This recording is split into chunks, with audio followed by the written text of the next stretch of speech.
Bismillahirrahmanirrahim. Assalamualaikum warahmatullahi taala wabarakatuh. Alhamdulillahirabbil alamin wassalatu wassalamu ala asyrafil anbiya'i wal mursalin wa ala alihi wasahbihi ajma'in.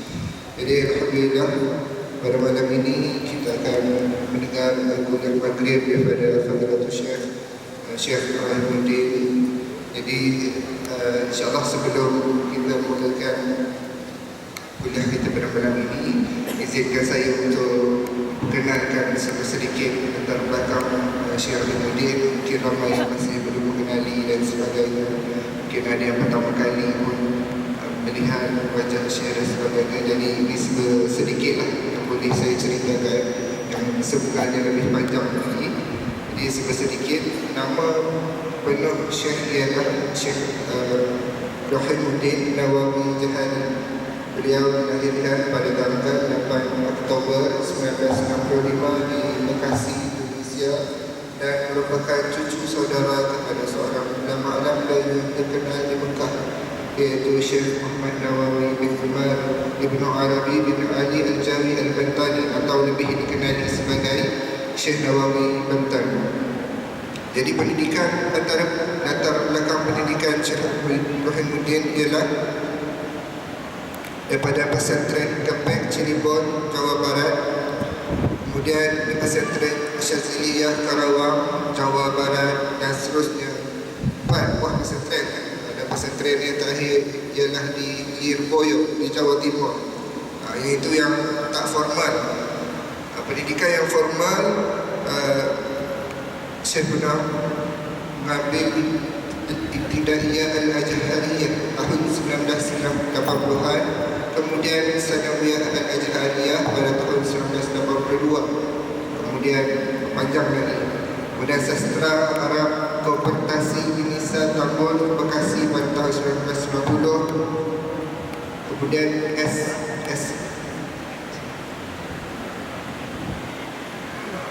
KPA yang pertama iaitu Fakulti Bahasa Arab jurusan Bahasa Arab Universiti Al-Azhar Kairo pada tahun 2001. Kemudian BA yang kedua Fakulti Adab dan Bahasa dan Sastra Arab di Universiti Kairo pada tahun 2000 juga. Kemudian pada tahun 2006 Fakulti Adab dan Jurubahasa dan Sastra Arab untuk Liga Arab yang terbelakang sedikitlah. Dan antara guru-guru beliau ialah yang pertama ayah beliau sendiri, iaitu Kiai Nawawi, dan juga seterusnya Kiai Maimun Zubir dan almarhum Kiai Mahmud Ali, antara lagi almarhum Kiai Umar Saleh, dan ramai lagi. Dan antaranya juga ialah yang boleh disebutkan di sini ialah Syekh Dr. Ali Jumaah, iaitu Mufti Besar Mesir. Jadi banyak sebenarnya yang semangat-semangat Sidi Ibrahimuddin ini yang tak mampu saya nak sebutkan, dan antaranya ialah pengurusi kekeluargaan ulama Nusantara ataupun ringkasan Yakun pada tahun 2013 dan 2014, baru lagi. Kemudian pengetua Darul Hassani Mesir, dan juga anggota himpunan kekeluargaan Wali Songo. Antara karya-karya Sidi Ibrahimuddin ialah yang pertama Jejak Perindu Syurga, kemudian Mutiara Cinta, dan berbagai-bagai lagi insyaAllah. Dan ada juga, kalau tak silap saya, jualan daripada buku Sidi Ibrahimuddin juga ada dibuat pada malam ini. Jadi kalau lepas ni untuk dapatkan, bolehlah lepas kuliah maghrib kita pada malam ini. Jadi tanpa melanjutkan masa lagi, insyaAllah saya terus serahkan majlis kuliah maghrib kita pada malam ini kepada Sidi Syekh Ibrahimuddin. Dengan segala hormat, silakan. Bismillahirrahmanirrahim. Assalamualaikum warahmatullahi wabarakatuh. Alhamdulillahi Rabbil Alamin wa bihi nasta'in ala umuri dunya waddin. Wassalatu wassalamu ala asyrafil anbiya wal mursalin wa ashabihi ajma'in, amma ba'd. Qala ta'ala fil Qur'anil Karim wa la tahinu wa la tahzanu wa antumul a'launa in kuntum mu'minin. Wa qala Rasulullah sallallahu alaihi wasallam al-mu'minul qawi khairun wa ahabba ila Allah minal mu'minid dha'if. Sadaqallahul azim wa sadaqa habibul karim. Pertama-tama yang al-faqir muliakan pengurus majelis, Tuan Imam, Wabil Khusus Dzikir, Ustazi Habibi Sidi Mustafa Thayyib, para alim, para asatiz, hadirin hadirat muslimin muslimat yang dimuliakan Allah Subhanahu wa taala.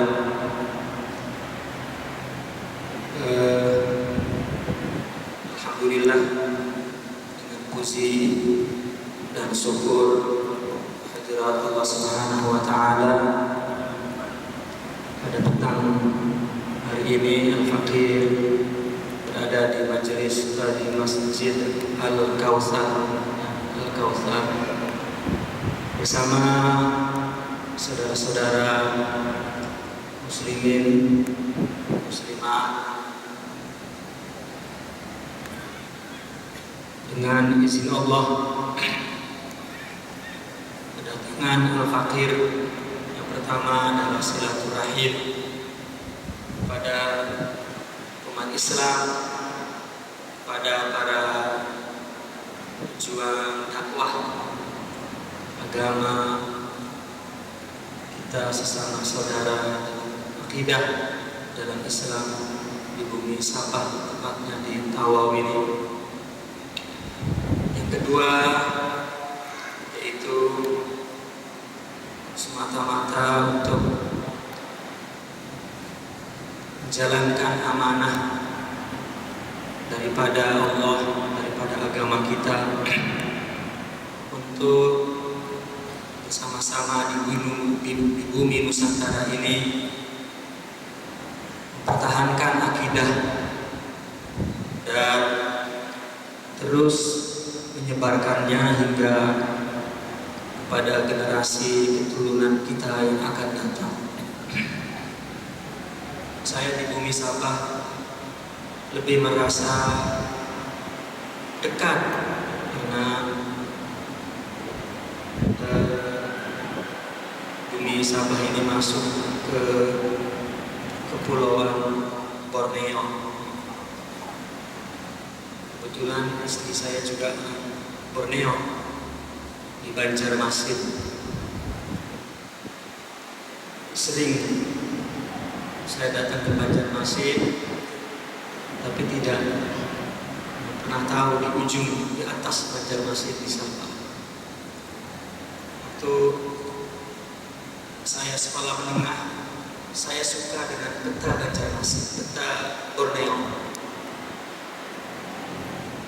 Masa budak-budak dulu bawa motosikal dan suka ikat kepala, itu kain kecil yang ada peta Kalimantan, Borneo. Di bilik saya, di dinding di situ saya letak bendera Indonesia merah putih, tetapi tengahnya hanya peta Borneo saja. Saya melihat peta Borneo itu gagah seperti harimau, seperti harimau duduk. Ujung Sabah ini kepalanya, saya membayangkan seperti itu. Rupanya akhirnya saya punya istri orang Banjarmasin. Maka ketika kawan-kawan mengaturkan untuk bersilaturahmi ke Sabah, saya suka sejak kecil peta Borneo itu saya suka, jadi saya mau terus. Maka alhamdulillah dengan izin Allah, Al-Faqir berada di masjid ini. Untuk maklumat pengetahuan muslimin muslimat, sebelum ini telah datang guru kami, Syekh Yusuf, Syekh Yusuf Muhyiddin Al-Hasani. Beliaulah sebetulnya guru Al-Faqir. Setelah dan sebelum Al-Faqir belajar kepada beberapa ulama, tetapi yang sangkut kemudian menjadi guru Al-Faqir untuk menuju kepada Allah adalah Syekh Yusuf Al-Hasan. Dan beliau pernah datang ke sini. Dan salah satu kegembiraan Al-Faqir ke Sabah ini, ke awal, adalah berjumpa saya punya guru juga, ustaz saya, dan beliau adalah senior saya, yaitu Akhuna Sidi Mustafa Thayyib. Saya lama ingin bertemu beliau dan ingin mengambil berkah daripada beliau, karena beliau adalah murid kepada guru saya juga. Kami diajarkan di dalam tasawuf, bukti cinta kepada guru mencintai murid-murid sesama murid. Karena orang yang jujur mencintai gurunya, setiap melihat muridnya terbayang gerakan gurunya, dan itulah gurunya. Alhamdulillah kami telah disatukan cinta oleh guru kami bersama para murid-murid daripada guru. Alhamdulillah, itu nikmat yang sangat besar, yang sangat agung dari Allah Subhanahu wa Ta'ala. Muslimin muslimat yang berbahagia, mungkin tidak panjang kita mengambil masa untuk kuliah maghrib ini. Mungkin akan lewat sedikit dari waktu isya biasa ya. Mudah-mudahan sedikit lah, mudah-mudahan.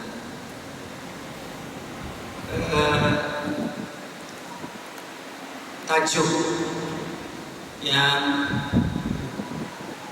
akan kita bincang yaitu rahasia kekuatan umat Islam, rahasia kekuatan kita, ya, yaitu umat Islam sepanjang masa. Kita perlu kekuatan, karena Allah berfirman, "Annal quwwata lillahi jami'an." Bahwasanya kekuatan itu milik Allah semuanya. Maka kita perlu mengambil kekuatan itu sebagai sandaran kita. Kita perlu kekuatan itu untuk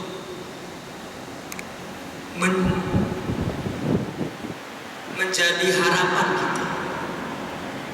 Kita hidup bertahan ini karena punya harapan, dan harapan itu alat untuk tetap bertahan hidup. Kenapa orang putus asa?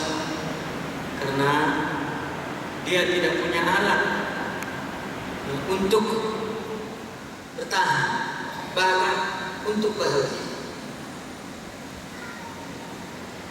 Karena orang yang punya kekuatan, orang yang bahagia. Maka kita mesti punya harapan. Orang jika tidak punya harapan, putus asa, dan putus asa itu menderita. Maka jadi disebut juga putus asa. Asa itu harapan. Maka kita mesti punya sandaran, mesti punya harapan.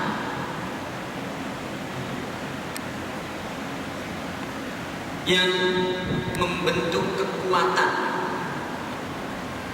di dalam diri kita. Sandaran itu, harapan itu hanyalah kepada Allah Subhanahu wa Ta'ala. Namun kita bicarakan bagaimana untuk memperoleh kekuatan itu. Rasulullah SAW bersabda, "Al-mu'minul qawi khairun wa ahabba ila Allah minal mu'minid dha'if." Seorang mukmin yang kuat itu lebih baik dan lebih disukai Allah daripada mukmin yang dhaif. Kita sudah tahu bahwa kita ini lemah, yang kuat hanya Allah.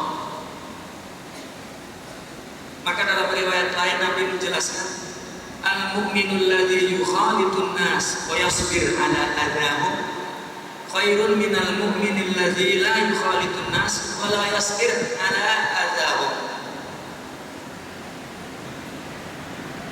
Di akhir hadis itu dikatakan al-mu'minul qawi khairun minal mu'minid dhaif.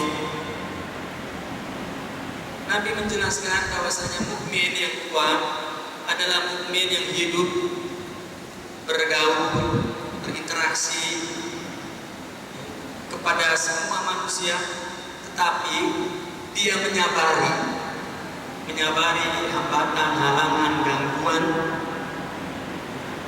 daripada manusia. Dan mukmin ini lebih baik, inilah mukmin yang kuat daripada mukmin yang tidak bergaul dan tidak tahan terhadap gangguan manusia. Hadis ini menunjukkan sifat mulia, yaitu akhlak, sabar. Dan Nabi pernah bersabda, la yasyadid bisur'ah.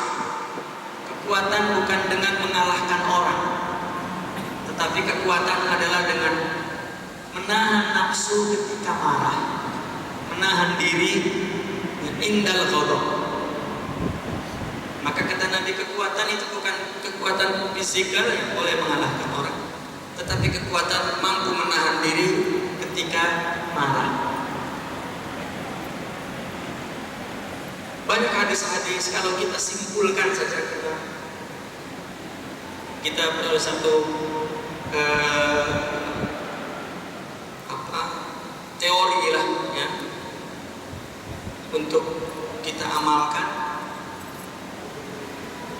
Kekuatan kita yaitu ada pada kelemahan kita, dan kelemahan kita itulah kekuatan kita.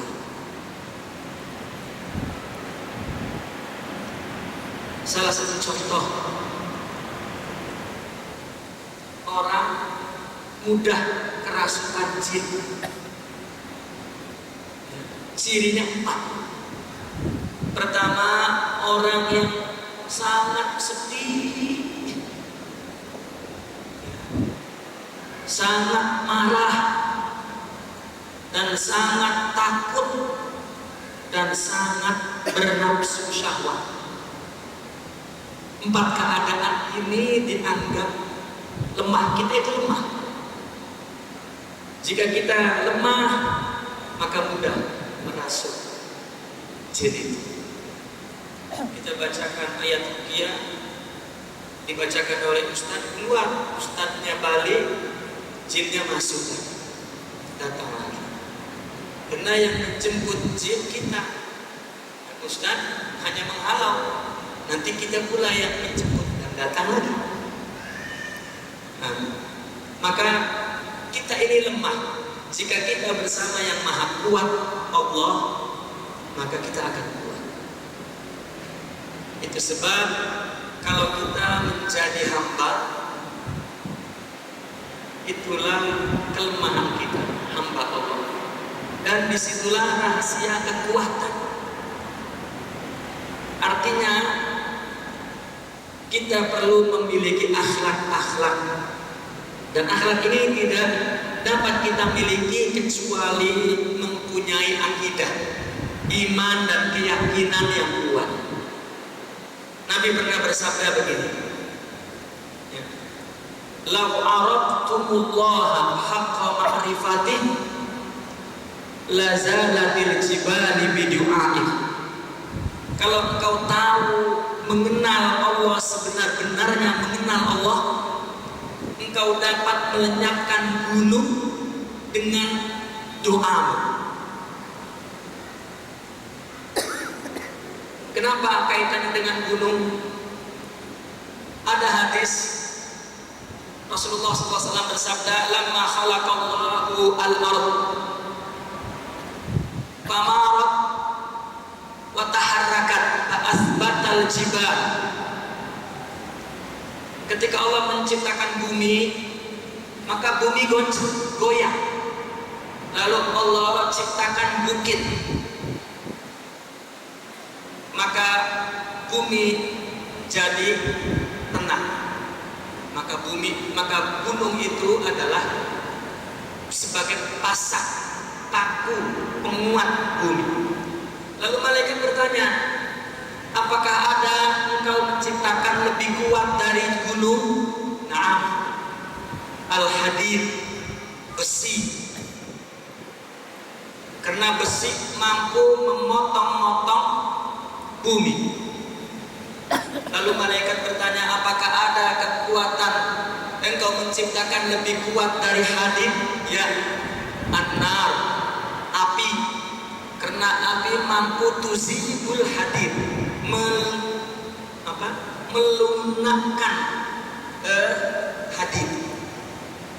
Lalu malaikat tanya, apakah ada engkau ciptakan lebih kuat dari api? Ya, ada, yaitu air. Karena air tutfi'un nar, memadamkan api. Apakah ada engkau menciptakan lebih kuat dari air? Ya, apa? Ar-riyah, angin. Karena anginlah yang mengangkat air ke atas dan menyebarkan ke seluruh muka bumi ini. Lalu apakah ada engkau menciptakan lebih kuat dari angin? Naam. Apa jawabannya? Al-mu'min. Seorang mukmin, salah satu cirinya adalah mukmin yang ikhlas. Nabi menyebutkan contohnya, mukmin yang apabila bersedekah tangan kanannya, tangan kirinya tidak tahu. Itu contoh kecil bagi orang yang melakukan di dunia ini dengan ikhlas.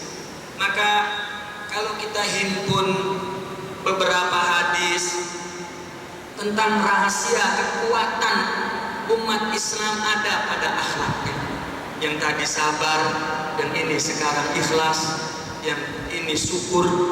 Nabi pernah bersabda, ajaban li amril mukmin, sungguh hebat, luar biasa. Ini kan rahasia kekuatan bagi orang mukmin. Apabila ditimpa musibah, sabar. Apabila ditimpa anugerah, syukur. Dua-duanya bagi orang ini baik. Kita tidak ingin menyebutkan satu persatu rahasia kekuatan itu adalah akhlakul karimah.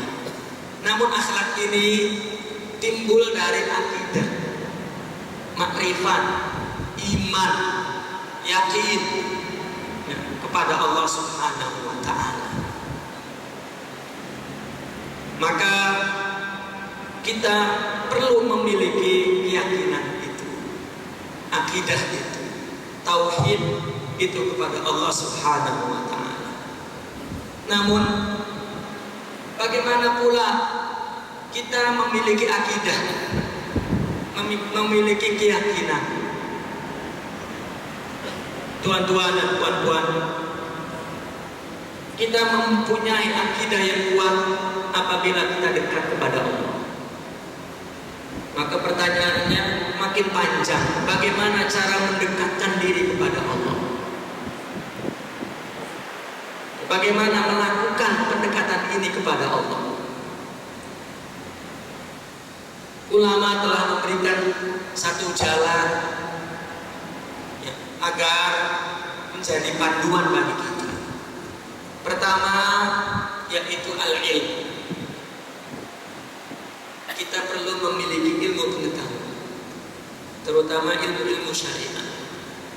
Karena ilmu nama umum untuk segala pengetahuan. Kalau kita urutkan ilmu yang urut Yang pertama, ilmu itu adalah ilmu kemahiran. Kalau di Indonesia disebut ilmu keterampilan. Ilmu kemahiran itu ilmu bagaimana memelihara ayam, memelihara jangkrik, ada jangkriknya, memelihara itik, memelihara kambing, memelihara ikan. Untuk apa? Ya untuk cepat mendatangkan uang. Ini ilmu keterampilan, ilmu paling rendah sekali di muka bumi ini. Orang ada yang hidupnya tuh pikir ingin punya ilmu itu aja sudah. Yang penting dia memelihara itik, makan, selesai. Ini ilmu juga, tapi itu ilmu yang paling rendah. Yang kedua, ilmu sosial. Ilmu sosial, ini ilmu bumi namanya. Ini semua ilmu bumi. Ilmu sosial, ilmu yang diciptakan oleh manusia. Ini yang dikatakan ilmu yang bersifat absolut.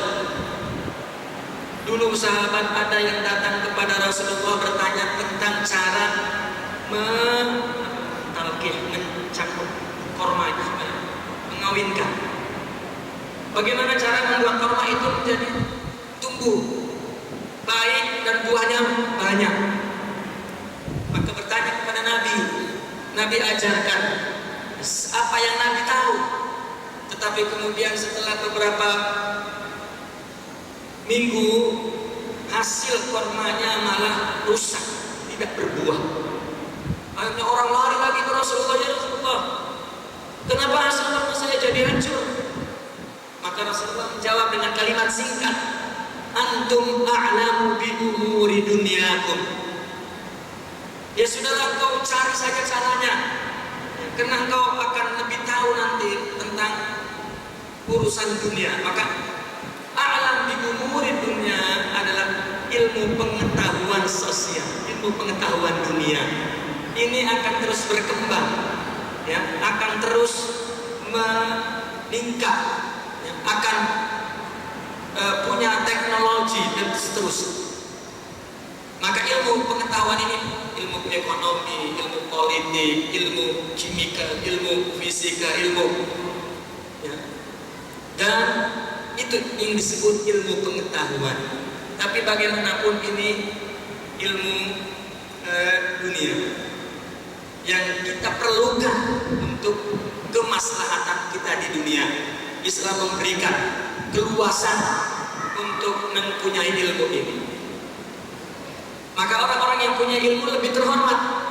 Orang yang punya ilmu ini lebih terhormat daripada orang yang punya ilmu kemahiran. Lebih terhormat.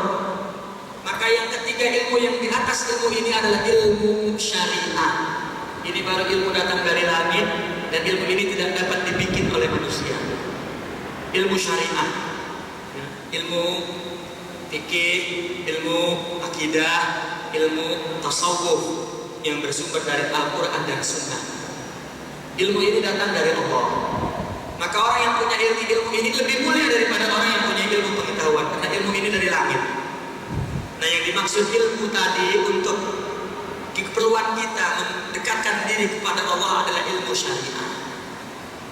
Kalau tadi ilmu kepentingan kita di dunia ini saja, ya, dan ilmu untuk kepentingan kita di dunia dan di akhirat adalah ilmu syariah. Di atas ilmu syariah ada yang namanya ilmu ma'rifat. Di atas lagi ada ilmu hikmah. Pengalaman orang melakukan syariat dan setelah mengetahui ma'rifat, maka dia punya panduan sendiri yang menjadi hikmah-hikmah kehidupan. Nah, kita tidak bicara panjang-panjang tentang ilmu, ya. Namun bagaimana kita cara untuk menuju dekat kepada Allah agar kita kuat dengan Allah? Pertama, ilmu agama yang kita pelajari. Yang kedua,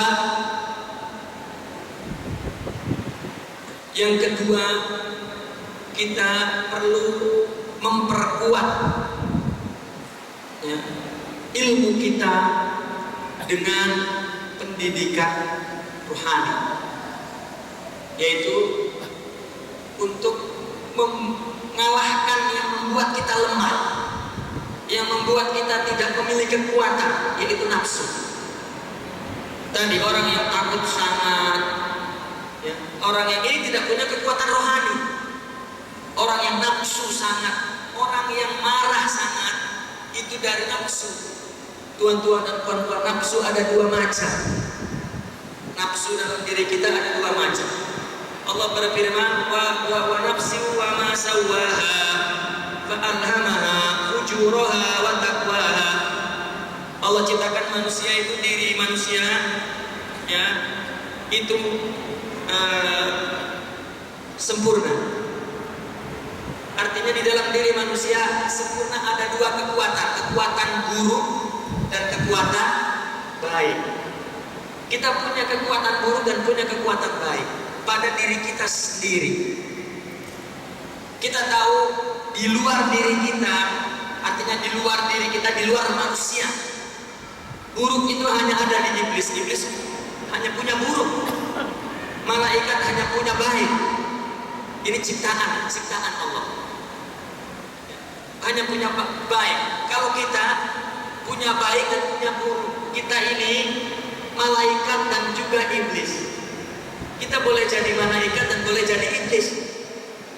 Maka kalau kita lihat orang sesama kita manusia berbuat salah, jangan pening. Terkadang orang pening, kenapa ya kamu jahat sangat ya? Kenapa pening? Itu manusia. Karena ada kekuatannya, kata Allah, wa nafsi wa ma sawwaha. Nah, kita kalau lihat iblis sholat baru pening. Lihat malaikat mencuri baru pening. Karena dia tidak punya bahan ciptaan di dalam dirinya. Tapi di dalam diri kita alhamdulillah sempurna. Kekuatan baik ada, kekuatan buruk ada. Agar dengan kekuatan buruk itu kita bisa merasakan mulianya, faedahnya kekuatan baik itu. Buktinya tuan-tuan dan puan-puan, kita tahu nikmat sehat itu kena ada sakit. Kalau tidak ada sakit, sehat tidak ada artinya bagi kita. Maka jangan kita tolak kalau sakit kita terima.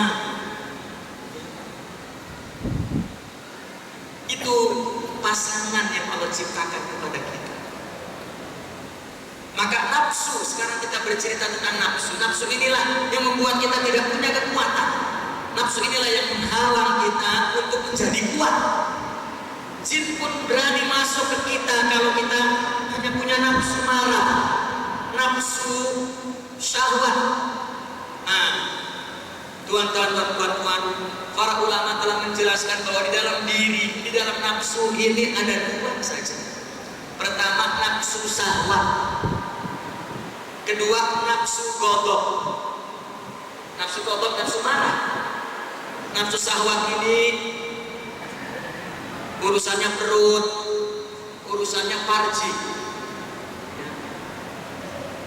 Urusannya perut dan farji. Mulut makan, mata minum, tidur, nikah, kenyang. Nah, ini nafsu syahwat. Yang kedua nafsu ghadab, nafsu marah. Sifat takabur, sifat dengki, ya, sifat hasad, ini sumbernya nafsu ghadab. Makanya orang yang dikatakan kuat adalah orang yang menahan diri ketika marah, atau orang yang mampu sabar, ridho, syukur. Ini adalah yang telah mengalahkan nafsu syahwat. Artinya kekuatan itu ada pada rohani. Maka dikatakan innal izzata lillahi wal mu'minin. Kekuatan itu ada pada Allah dan pada orang yang beriman, orang yang punya kekuatan rohani. Maka setelah punya ilmu, karena Allah memberikan kekuatan, yang pertama adalah akal jika dengan ilmu. Tapi jika tanpa ilmu, akal ini tidak kuat. Kenapa? Karena kita kuat dengan kemauan. Orang apabila tidak punya kemauan, sudah diam saja, tak mau kerja ini, tak mau buat itu. Kenapa dia tidak punya kemauan? Karena dia tidak punya kekuatan akal, itu ilmu. Orang apabila ilmu bertambah, kemauan bertambah. Ada ilmu, ada kehendak, ada kemauan, ada selalu. Nah, maka pertama akal, kedua kekuatan rohani, halangannya adalah nafsu. Maka langkah kedua adalah dengan melawan nafsu. Yang dilawan nafsu cuma dua, nafsu syahwat dan nafsu marah. Nah, kita sudah terlanjur berbicara tentang nafsu syahwat dan nafsu marah. Nah, muncul soalan bagaimana melawan yang mengalahkan nafsu syahwat dan nafsu marah.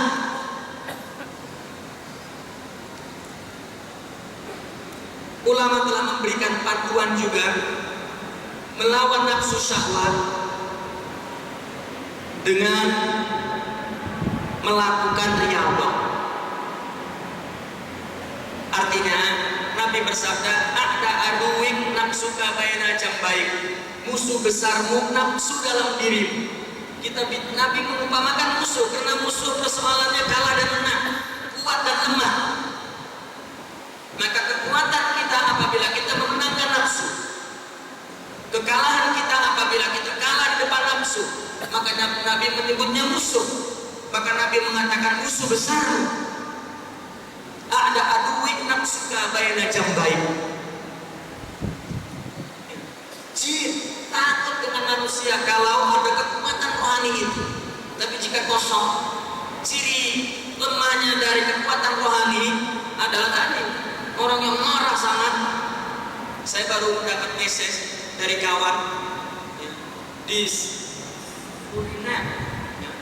Di sana orang asal Jawa sudah jadi orang sana, tetapi Islamnya Islam tradisi. Suami istri begaduh kan marah kalau begaduh kan, sampai dua-dua kerasukan jin. Kedua-dua kerasukan jin, pingsan dan mengamuk, membanting-banting. Datang Ustaz baca Yasin, makin marah. Lalu akhirnya ada orang yang sudah kehabisan cara. Ada kawan-kawan yang tengah berdakwah di sana, lalu dia membacakan selawat kepada Rasulullah SAW, lalu dua-duanya terjatuh.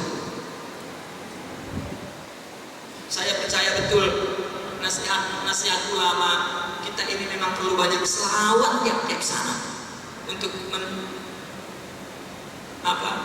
menyejukkan hati kita, menenteramkan pikiran kita. Artinya bahwa selawat adalah berdoa untuk Rasulullah SAW sebagai kekuatan kebaikan pada manusia itu. Karena Rasulullah contoh segala kekuatan kebaikan itu, kekuatan akhlak. Kita kembali kepada melawan nafsu dengan riyadhah. Artinya jika kita tahu bahwa nafsu itu musuh, berarti kita harus betul-betul berniat untuk melawan. Ada umpama hikam dari Imam Al-Haddad. Beliau mengatakan yang maksudnya seperti ini. Jika nafsu mengajak kepada satu perbuatan syahwat, kamu jangan mengatakan aku turuti kali ini, nanti baru aku lawan. Jangan. Artinya tidak ada kompromi dengan nafsu. Ya, tuan-tuan dan puan-puan, kita lawan saja dan kita tidak enak. Apabila kita jatuh, maka Allah akan kembalikan. Tapi kalau kita enak, ya sudah habis. Perkara kita kalah atau menang itu perkara lain. Allah punya urusan. Tapi kita tak enak dan melawan itu tidak boleh berhenti. Mau jatuh 1 kali, 2 kali, 3 kali, 10 kali, 20 kali, kita tidak pernah berhenti bahwa kita melawannya dan mengatakan itu musuh dan kita harus perang. Jatuh lagi, bangun lagi, jatuh. Pada akhirnya kita tidak. Karena kekuatan itu datang dari Allah. Kekuatan rohani itu. Nafsu itu adalah titik lemah kita. Apalagi marah. Coba orang bila marah tak kenal etika, adab. Orang jika marah tidak berpikir sehat. Kan itu titik lemah. Jin mudah masuk kepada orang marah. Karena itu tempat yang lemah dan kosong. Maka tuan-tuan, kalau syahwat itu dengan riyadhah. Ya, riyadhah, berpuasa, riyadhah. Banyak puasa ngemis. Itu untuk nafsu, tapi kalau nafsu marah lain lagi. Orang makin lapar makin marah. Nah, penyelesaian nafsu marah lain, bukan riyadhah.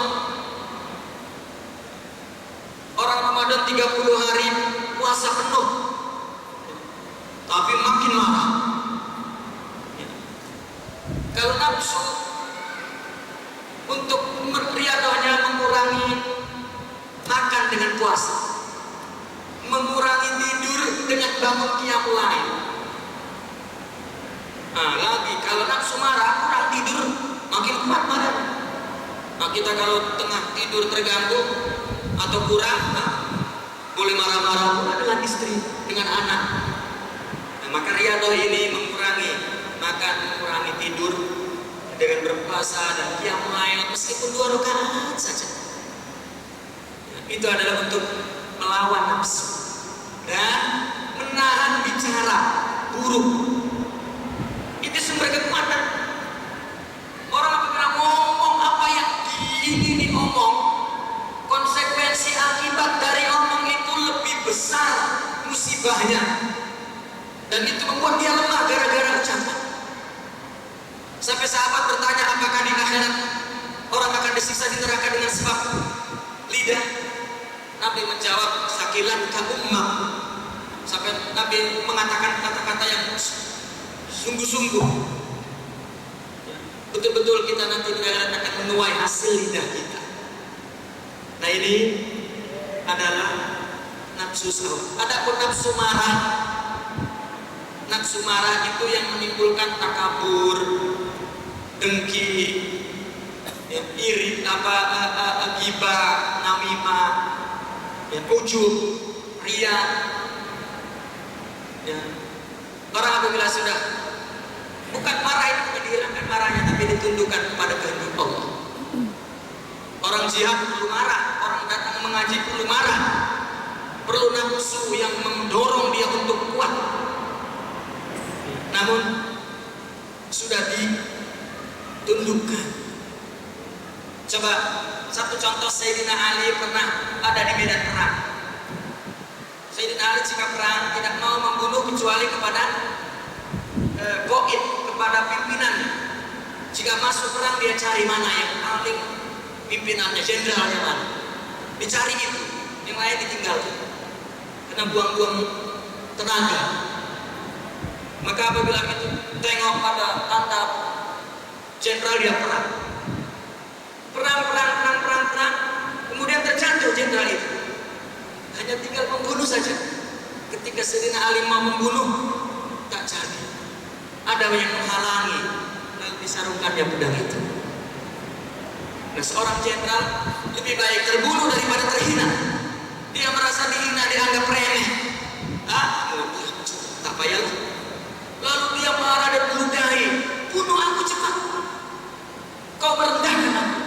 Nah, dia tidak mau, dia rendah. Orang-orang besar tidak mau dirinya rendah. Maka Sayyidina Ali menjawab, aku tidak ada permusuhan denganmu. Dia terkejut dan berdiri. Apa kau katakan? Kita tidak ada permusuhan, ya? Pening orang kafir itu. Lalu perang ini terjadi untuk apa? Aku hanya ingin memukul ketakaburanmu kepada Allah. Tidak boleh ada di muka bumi ini yang melawan hak. Lalu bagaimana caranya? Kita sudah berada di medan laga, diambil lagi pedangnya, diberikan lagi, ambil, kita perang lagi. Setelah perang diputuslah lehernya oleh Sayyidina Ali. Apa bedanya memutus di sini dengan memutus ketika perang? Ini dengan hak. Marahnya sudah diarahkan untuk karena Allah. Tapi kalau ini kena nafsu. Maka orang begaduh dari belakang, jelas itu adalah nafsu belakang. Memuaskan nafsunya. Jika hak, dia hanya untuk melaksanakan perintah Allah saja. Saya ingin menjelaskan bahwa nafsu marah tetap ada, tapi ditumbuhkan. Nafsu syahwat ada, tapi ditumbuhkan oleh kekuatan baik. Maka tadi caranya bukan dihilangkan, tapi ditundukkan dengan melawan kemauannya kepada maksiat. Maka disuruh berpuasa, disuruh menahan lidah. Tuan-tuan, ya, lidah, tidak lelaki, tidak perempuan, meskipun lagi perempuan, lagi banyak lidahnya, adalah karena nafsu. Para sahabat itu untuk menjaga lidah, dia mesti menaruh butir-butir kerikil di mulutnya. 5-6 buah dimasukkan kerikil supaya tidak bicara. Sehingga kalau di luar apabila marah terjadi 15 tahun. Kemudian dia buang batu itu dan ternyata ya, sudah tidak punya keinginan untuk bicara kecuali kebaikan. Itu kekuatan datang dari sini. Orang apabila bicara saja masuk. Dan itu cara melawan nafsu syahwat. Kalau nafsu marah tuan-tuan, itu yang membuat orang itu menunjukkan dirinya kuat, padahal lemah. Iblis ketika disuruh sujud kepada Adam tidak mau. Kemudian dia mengatakan ana khairun minhu. Ini titik kelemahannya. Sombong. Itu dari nafsu marah. Kalau Nabi Adam nafsunya nafsu syahwat, disuruh jangan makan dia makan. Karena urusan makan urusan nafsu syahwat. Tapi iblis nafsu godok. Disuruh hormat tidak mau. Karena takabur itu adalah dari nafsu godok. Dan paling susah nafsu godok itu. Dari kejadian iblis dengan Adam, bahwa orang mesti punya guru. Maka oleh karena itu sebab Allah mengajarkan Adam dengan ilmu dan Adam mengajarkan kepada malaikat. Orang apabila punya guru maka terdidik marah. Apa maksudnya? Sebetulnya yang dimaksud guru ini khidmah. Khidmah. Melayani. Para wali itu dalam mengalahkan nafsu marahnya dengan khidmah. Dengan khidmah. Ada para wali yang hari-hari membersihkan sampah masyarakat di rumahnya. Di rumah orang dibersihkan sampahnya, dibuang. Kenapa itu? Dia bukan melakukan yang paling penting, bukan untuk menolong orang, tapi menolong dirinya dari takabur. Membantu orang lain, berkhidmat kepada orang lain, dan mungkin lebih mudah apabila dia punya guru. Orang kalau tidak punya guru, Fir'aun, lambang orang takabur. Nah maka disinilah perlu kepada perkara yang ketiga, yaitu bersuhbah, bergaul, bersahabat. Yang ketiga ilmu, melawan nafsu. Yang ketiga bersahabat dengan orang soleh. Itu adalah untuk melawan nafsu marah. Orang soleh adalah orang yang akan mendidik dia. Maka orang-orang yang punya guru, mereka mudah sekali bertawadu karena sudah dididik nafsu marah. Orang yang punya ilmu dan tidak punya guru cepat sekali takabur dengan ilmunya, cepat sekali jatuh dengan ilmunya, dengan amanah dan dengan semuanya. Tuan-tuan, cukup 3 ya. Ada lagi yang membuat kelemahan kita, yaitu syaitan. Syaitan itulah menggoda, membuat lemah. Namun caranya bagaimana dengan syaitan? Dengan zikir. Kata Rasulullah, zikir itu yang terlebih syaitan, mengusir syaitan. Namun tuan-tuan, Imam Al-Ghazali pernah membuat contoh begini. Zikir tidak berguna kalau masih ada nafsu. Dia mengumpamakan anjing. Ya. Dia umpamakan setan itu anjing. Lalu nafsu itu daging. Jika di rumah kita ada daging, anjing akan datang. Kalau juga kita halau dengan kata-kata, dia pergi. Tapi nanti datang balik. Maka caranya daging ini buang, anjing datang dihalau, selesai. Maka lawan nafsu dulu baru zikir. Segala faktor yang membuat kita lemah menjadi hilang. Maka apa akhirnya? Kekuatan itu hanyalah sebagai hamba Allah. Karena hamba Allah itulah orang yang bersama Allah.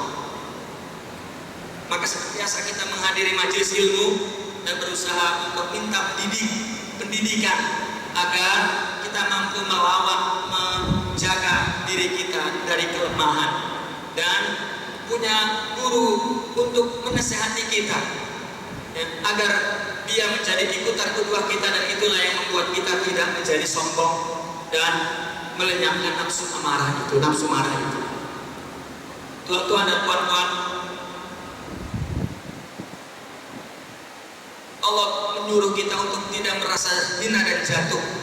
Allah menyuruh kita untuk tidak merasa sedih, karena kita dinilai oleh Allah a'lau, luhur, tinggi.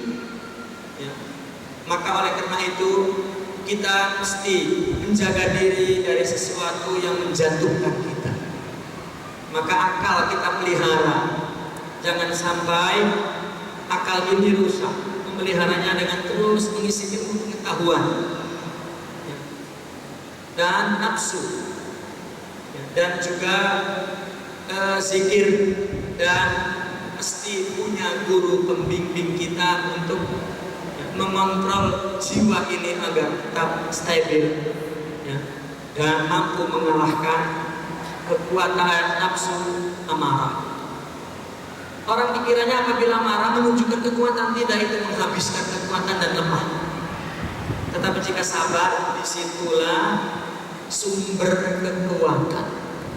Maka kata Nabi, al-mu'minul qawi khairun minal mu'minid dha'if wa yasbir ala adahu. Atau tadi ajaban li amril mu'min, sungguh luar biasa orang mukmin. Apabila dikasih musibah sabar, dikasih anugerah syukur.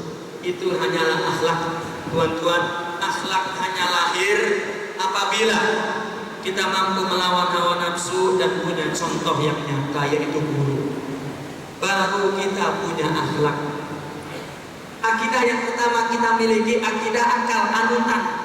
Tetapi apabila kita sudah melawan nafsu dan mempunyai akhlak, baru itu akidah yang sebenarnya, akidah yang hakiki.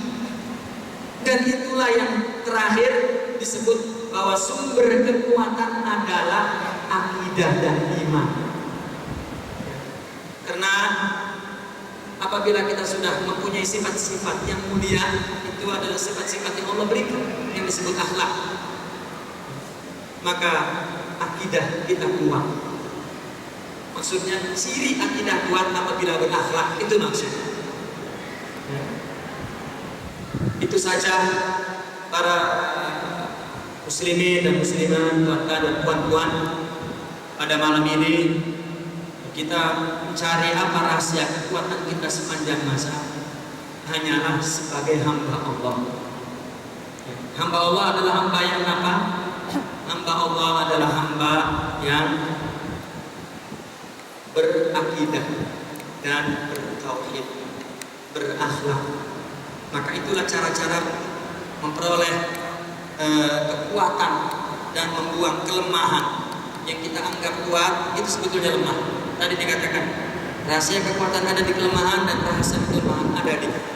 Ya, itulah kekuatan kita. Kekuatan kita itulah kelemahan kita, dan kelemahan kita itu adalah kekuatan kita. Apabila kita punya kehambaan, lemah kelihatannya, padahal itulah rahasia kekuatannya. Dengan Allah maka semua kuat. Innal izzata lillah. Kekuatan itu hanya milik Allah. Apabila jadi hamba Allah, maka kita menjadi kuat. Tetapi apabila kita menjadi hamba nafsu, ya, hamba syaitan, maka itu adalah kelemahan kita. Kelihatannya kuat, padahal lemah. Kelihatannya lemah, padahal kuat. Itu kata-kata awal yang tadi Al-Fakir maksudkan. Saya kira demikian, kurang lebihnya mohon maaf. Assalamualaikum warahmatullahi wabarakatuh.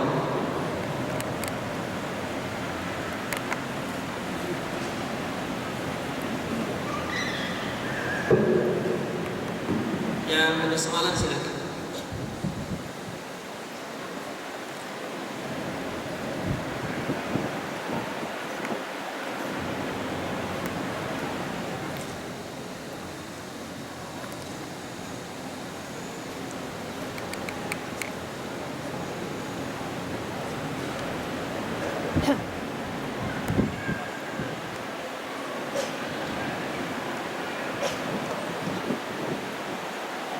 Bismillahirrahmanirrahim. Alhamdulillahirabbil alamin. Allahumma shalli ala Muhammad wa ala Muhammad. Dengan rendah diri, sini saya nak sedikit soalan tentang begini ya Syekh. Kita manusia ini sememangnya diberi Allah pasangan istri, sama ada yang istri itu cantik ataupun tidak. Oleh karena itu kita ini yang permasalahan bila kita diberi pasangan istri itu tidak berpelawa ataupun tidak menari, dan kadang-kadang kita bila bersama dengan istri terbayang pula dengan orang yang lebih menarik, dia punya cara penampilan dia, dan selalu begitu keadaan kita. Dan waktu bersama dengan istri pun terpikir dengan orang yang lebih penampilan menarik, sampai syahwat apapun kita dengan istri terpikir orang lain. Jadi hukumnya itu seperti mana? Maksudnya kita bersama dengan istri tapi terbayang dengan orang lain. Adakah hukum itu seperti hukum zina? Dan macam mana untuk pengendalian dia agar istri kita yang itu saja kita pada walaupun dia tidak menarik? Jadi Allah a'lam.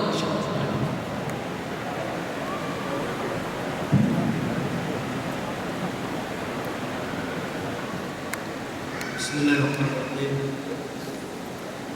Kalau di Indonesia ada istilah rumput tetangga lebih indah daripada rumput rumah kita. Sama tadi sama ya.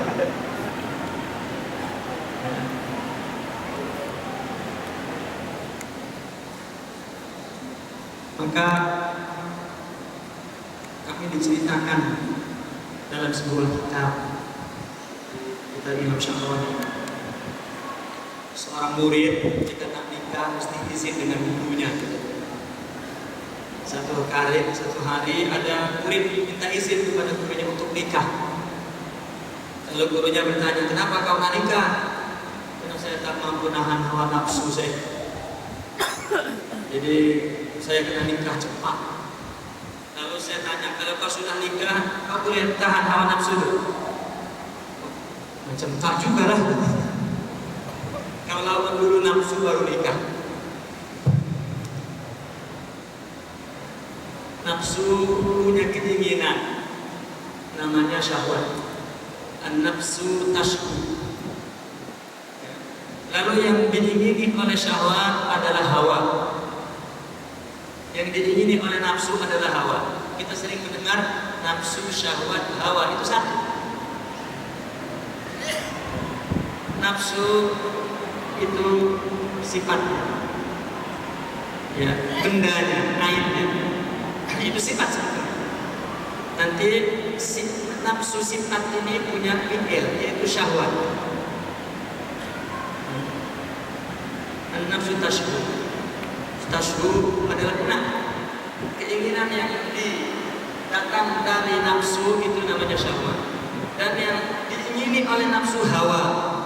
Hawa adalah sesuatu yang melanggar syariat. Maka kita tahu betul sudah nafsu yaitu. Nah, apabila kita tidak didik, maka dulu para sahabat di zaman Rasulullah SAW, Sayyidina Abu Bakar mengaku, taraktu sab'ina halalan li ajli haramin wahid. Saya meninggalkan 70 yang halal untuk satu nafsu.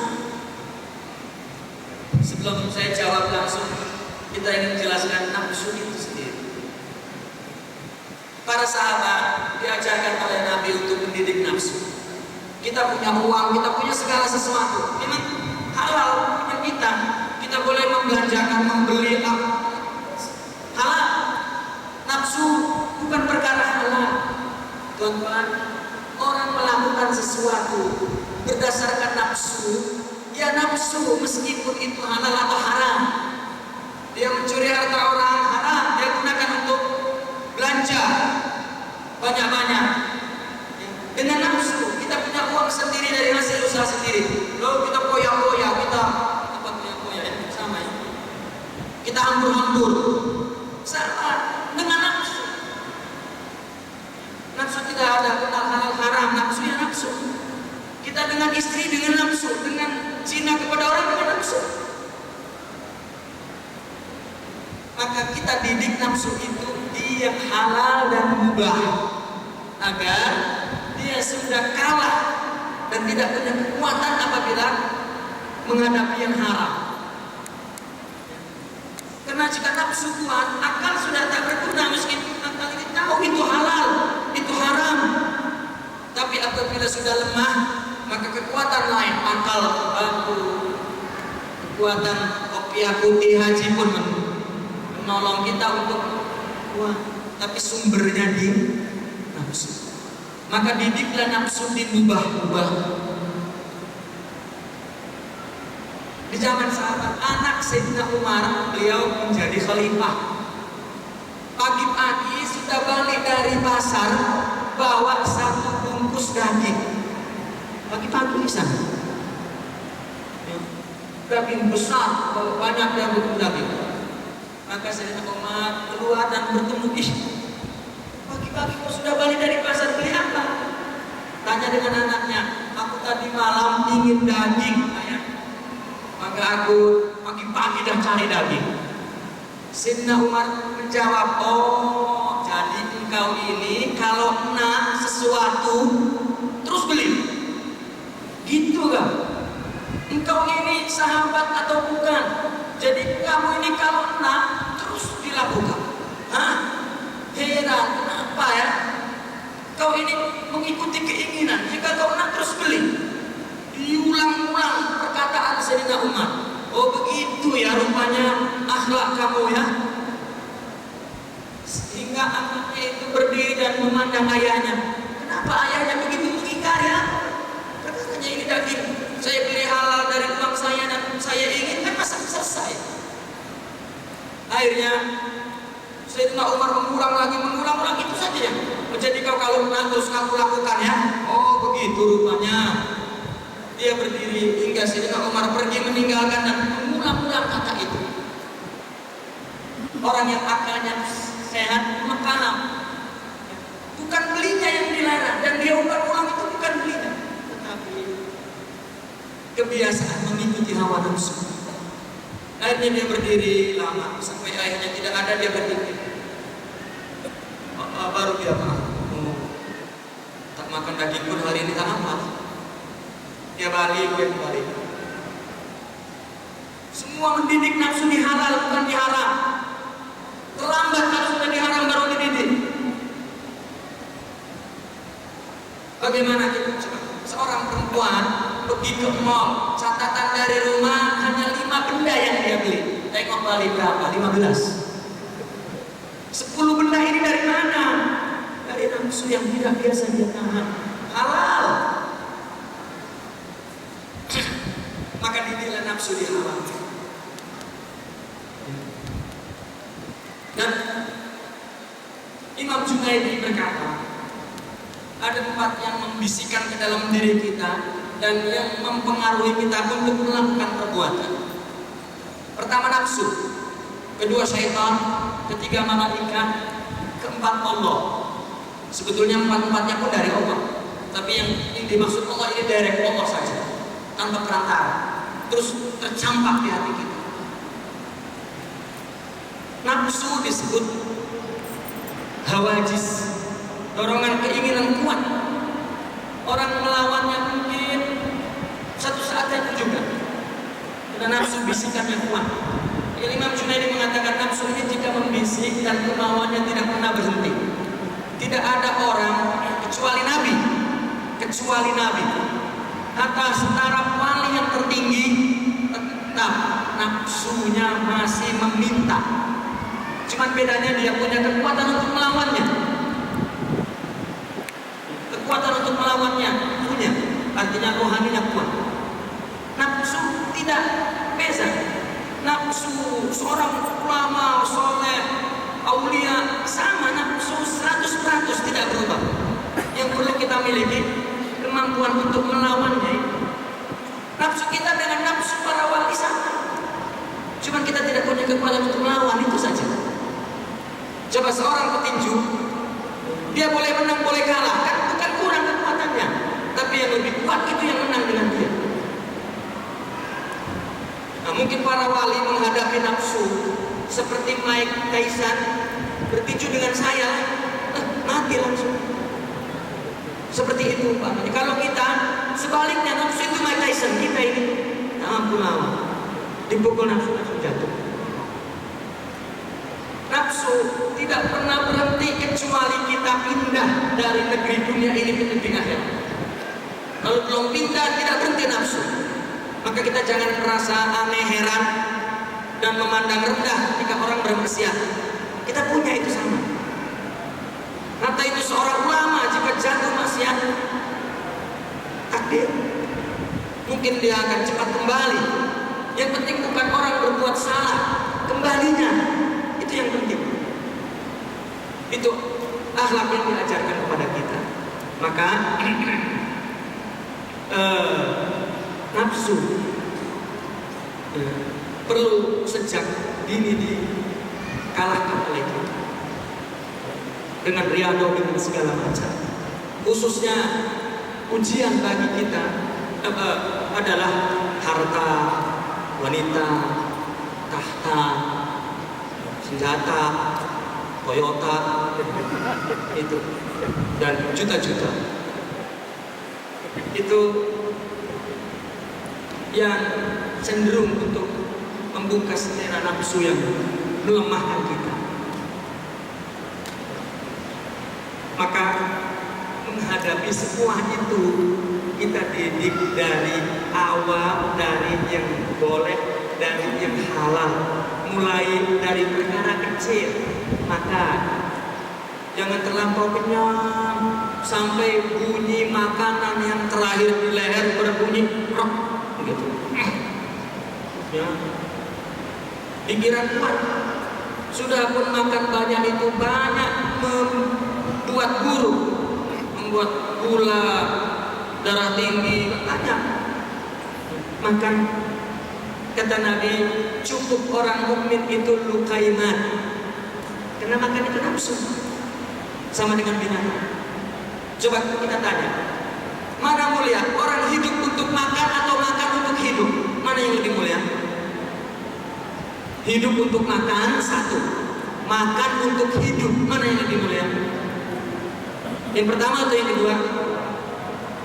Tapi dua-duanya binatang. Makan ini bukan untuk hidup, apalagi hidup untuk makan. Maka mulai dari perkara makan, perkara tidur,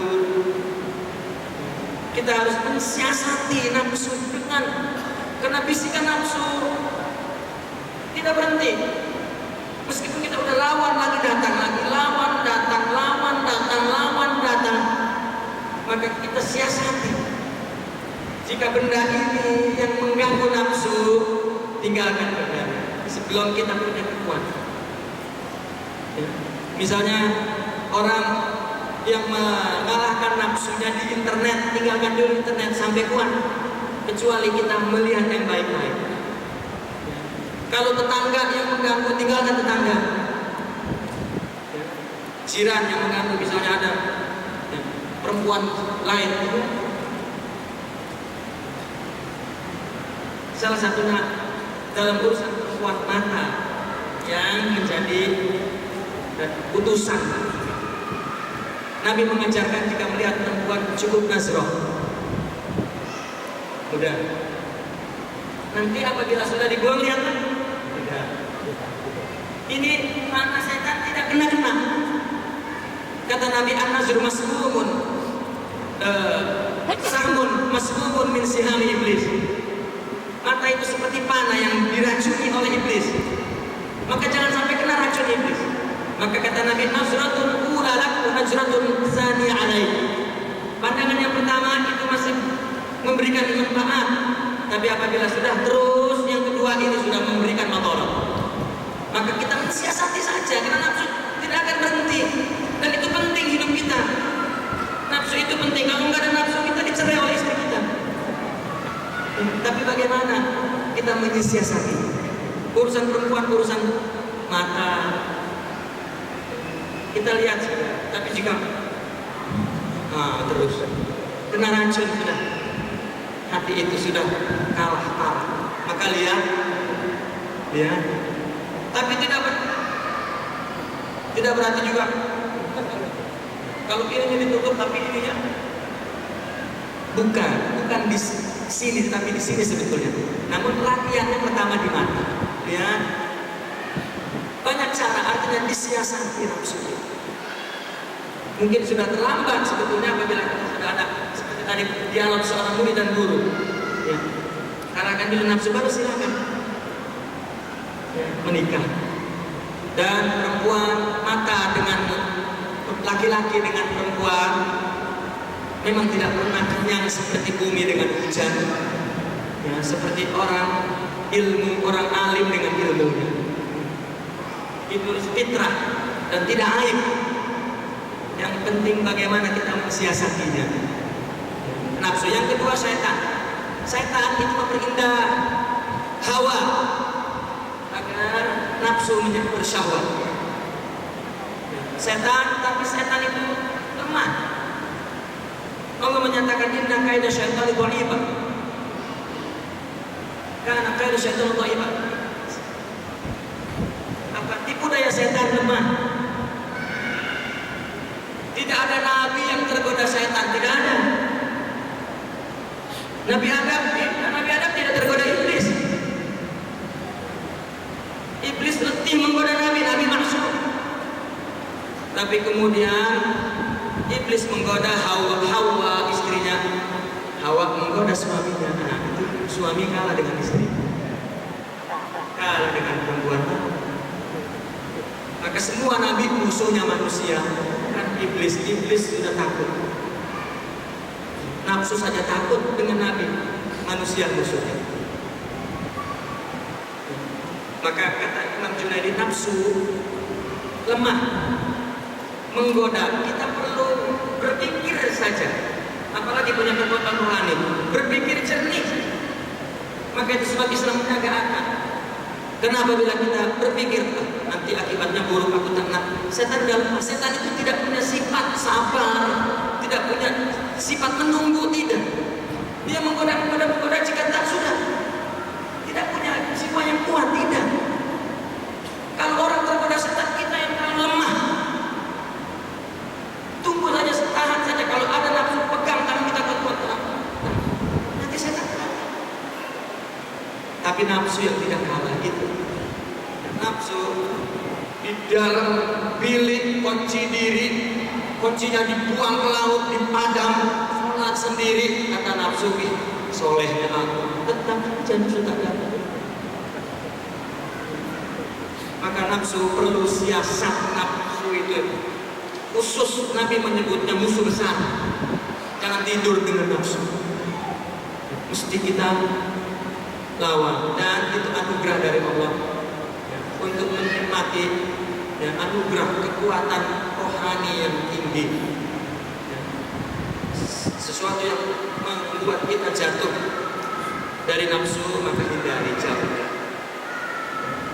Saya heran kenapa ya saya buat lagi ya, padahal sudah tobat tapi buat lagi, karena bendanya tidak dijauhkan. Jauhkan dulu bendanya, apabila sudah kuat baru. Dan menggunakan etika yang tetap mensiasati hawa nafsu itu. Dan pendidikannya di nafsu, dia yang boleh, dia yang halal. Kita mendidik nafsu diminum, dimakan, ditidur. Ternyata apabila kita melihat perempuan lemah, coba kita kurang makan, kurang tidur, kurang lemah untuk perempuan. Kalaupun sudah berada di depan kita perempuan, ya paling satu saat itu udah lemah. Secara biologis lemah. Kita cuma untuk mengatur keinginan biologis kita. Itu perlu siasat dan latihan. Dan itu nafsu anugerah dari Allah, hikmah dari Allah.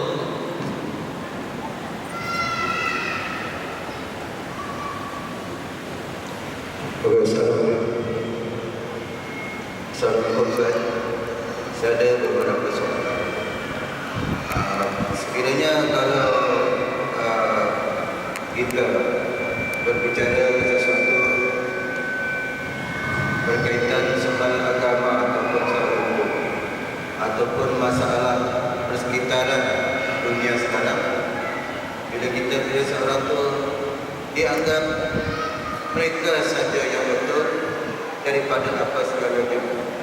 Jadi soalan saja, sama ada dia seolah-olah macam dia ada berpandukan pada fakta atau pada hukum. Saya tak mendengar. Jadi bagaimana cara kita mengatasi orang yang dalam keadaan macam itu?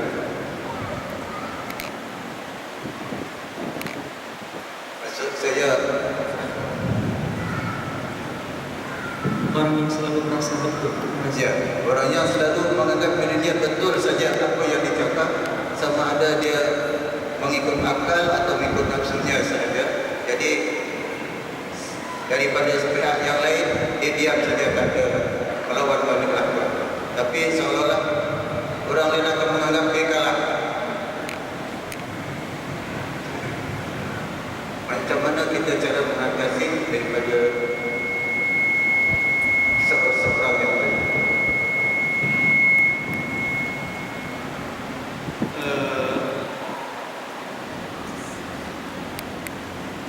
Saya tidak maksud yang saya paham mungkin begini. Ada orang-orang yang pandangannya merasa bahwa dialah yang benar saja, yang lain salah.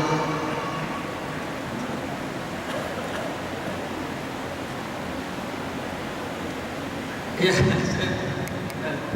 saya paham juga maksud yang saya tangkap, mengatasi.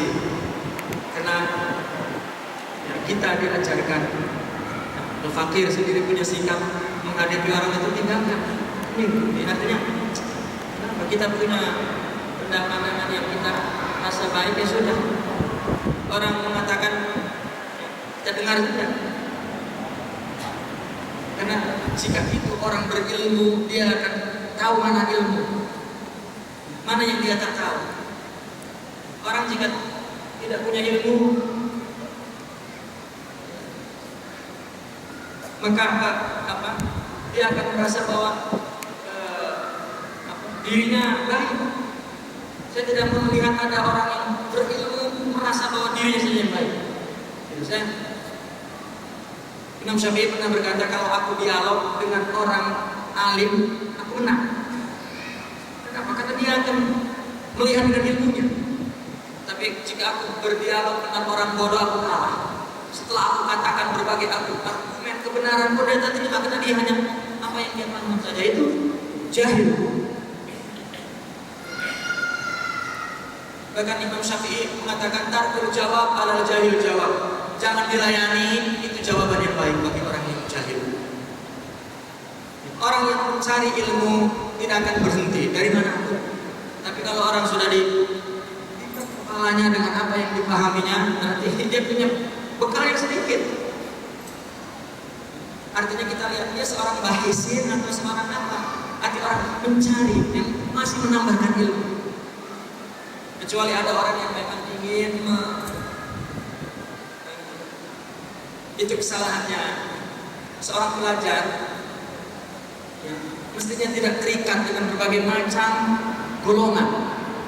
Partika misalnya, kalau sudah diikat dengan sesuatu golongan, maka apa yang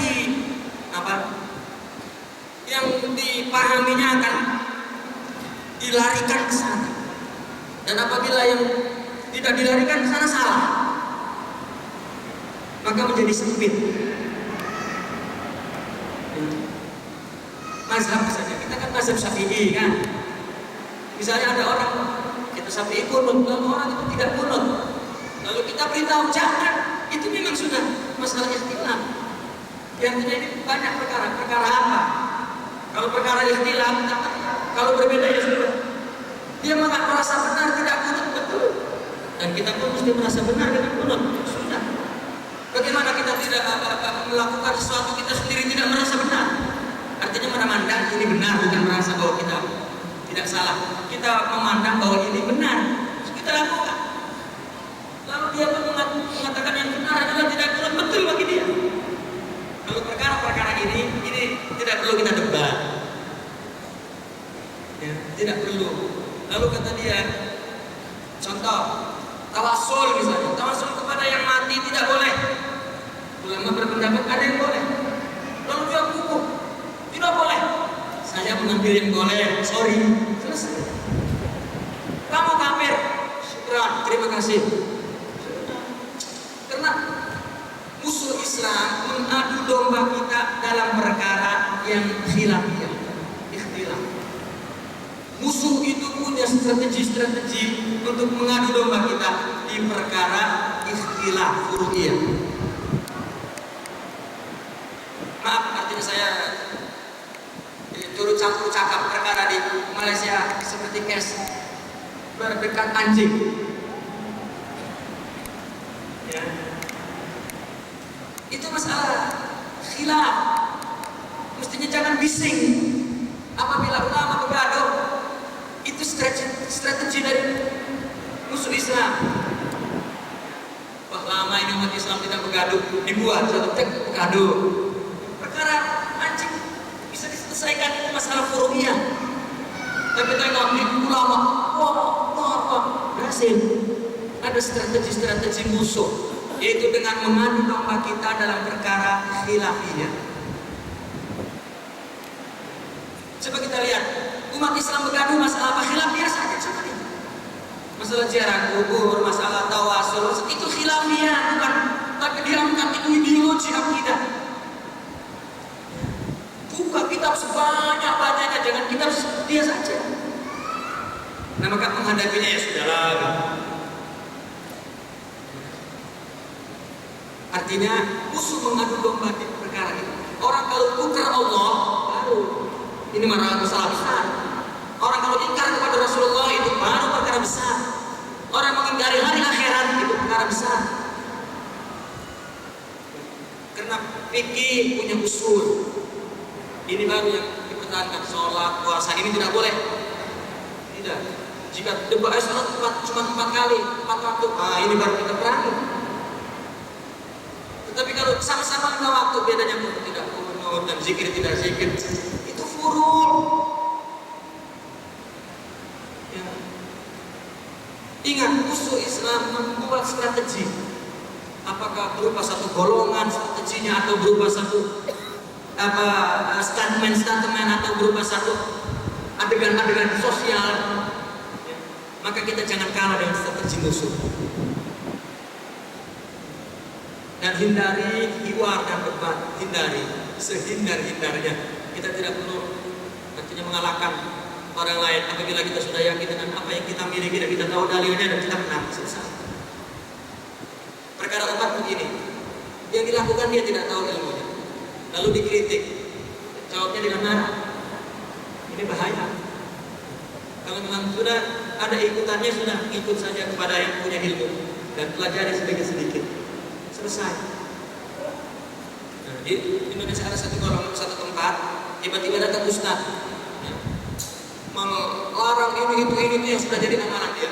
Itu kan orang awam ya, tak ilmu. Apa yang dia lakukan? Ambil kayu dipukuli ustaznya, pingsan. Lalu ditanya kenapa? Dia sirikan saya, dia kafirkan saya. Untung saya sholat sedikit-sedikit. Masih untung, orang awam kan cakap itu. Sudah saya masih mau sholat sedikit-sedikit dikafirkan pula. Dan bagi orang-orang yang punya ilmu, tak perlu buat begitu. Itu semua yang jadi bisik masalah furu'iyah, dan itu strategi musuh. Ada orang yang mengajak ya, puasa kita punya pemerintah. Kalau Idul Fitri kerajaan kita sudah tetapkan, tiba-tiba ada yang baca, wah kena ikut yang di sana. Nanti kita berpecah di sini. Betul. Tapi sabarlah, itu furu'iyah, tidak dosa besar pun. Kalau memang memutuskan ini tidak betul, tapi itu semua berdasarkan ilmu. Persoalan tidak ini adalah karena teknologi dan itu zonni, bukan qat'i, itu perkara sangkaan ilmi. Persatuan lebih penting. Seorang ulama di Mesir, ada orang yang sholat di masjid, yang satu ingin mazhab ini, yang satu ingin mazhab itu. Akhirnya di masjid 2 jamaah sama sholat di sini sholat.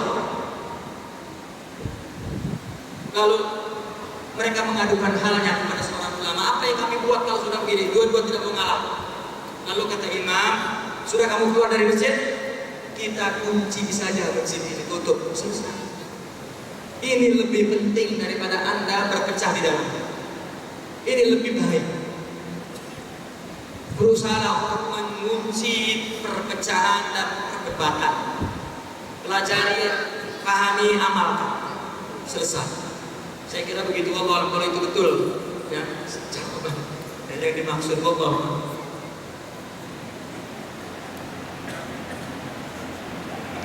Assalamualaikum.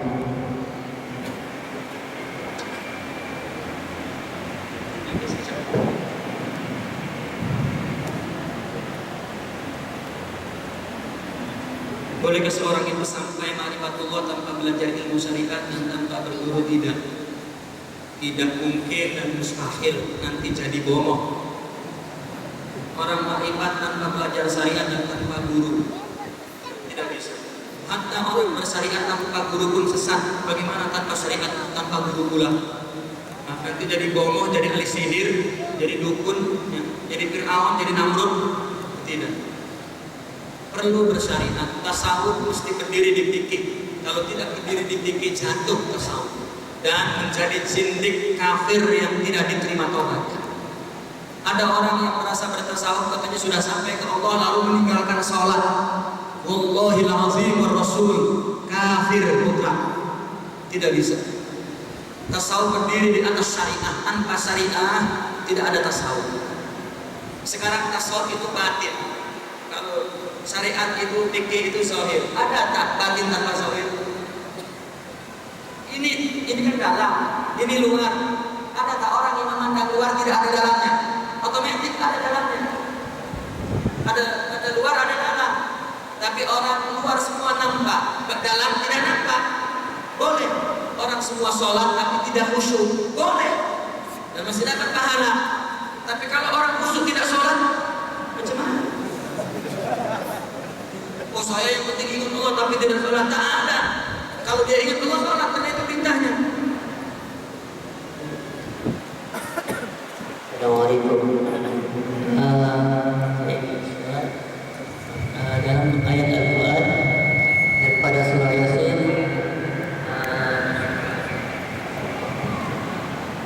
yang bermaksud alam a'hada ilaikum ya bani Adam alla ta'budu syaitan. Yang dimaksud di sini bermaksud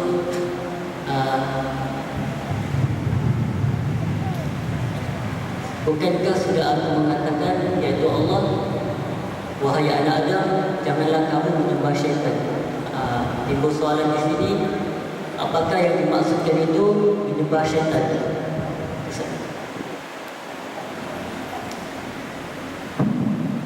Di dalam Al-Quran, maka kalimat, seisi Al-Quran itu dihimpunkan dalam satu kalimat thayyibah, la ilaha illallah Muhammadur Rasulullah. Itu himpunan seluruh isi Al-Quran, menjelaskan bahwa kita hanya menyembah Allah dan melaksanakan perintah Allah, menjauhi larangan Allah, dan tidak mengikuti hawa nafsu dan lain sebagainya. Isi Al-Quran sudah ada dalam kalimat la ilaha illallah. Dan di dalam Al-Quran dijelaskan bahwa ada kecenderungan orang ta'alluh, artinya menuhankan selain Allah. Ukuran Tuhan adalah harap dan takut. Maka ukuran Tuhan adalah orang berkorban untuknya. Ukuran Tuhan adalah orang mati karenanya. Ini dalam kajian teologi. Maka orang apabila berharap dengan orang, maka Tuhannya orang. Apabila takut dengan orang, Tuhannya orang. Banyak orang berbuat kebaikan, ingin berharap dianggap baik dan takut dianggap buruk, berarti dia tidak bertuhan kepada Allah. Maka harapan dan takut hanya kepada Allah.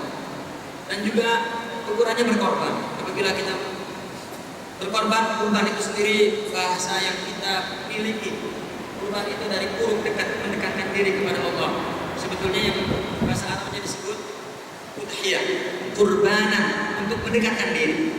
Kita mengudhiyah, artinya tadhiyah. Tadhiyah itu